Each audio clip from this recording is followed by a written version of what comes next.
পর্ব ২ চুক্তির রক্ত। চন্দ্রভূষণার ঘরটা যেন অন্ধকারের গহীন গর্ত। এক ঝলক ধূপের গন্ধ, মোমের আলোয় তার কঙ্কালসার শরীর দেখা যায়। চন্দ্রভূষণা হেসে বলল, তোর ইচ্ছা পূরণ হবে, মা।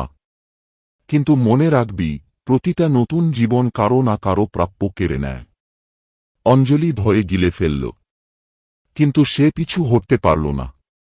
ধাইমা একটা ছোট্ট ছুরি বের করে তার তালু কেটে দিল। রক্তের কয়েক ফোঁটা মাটিতে পড়তেই যেন মেঝেটা কেঁপে উঠল। চন্দ্রভূষণা মন্ত্র পড়তে লাগল, আর আশ্চর্যজনকভাবে অঞ্জলির পেট গরম হয়ে উঠল, এক অদ্ভুত শিহরণ।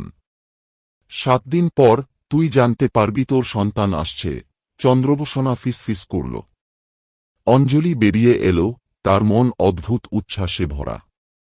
কিন্তু জানল না, তার পেছনে একটা ছায়া গাছের নিচে অদ্ভুতভাবে হাসছে।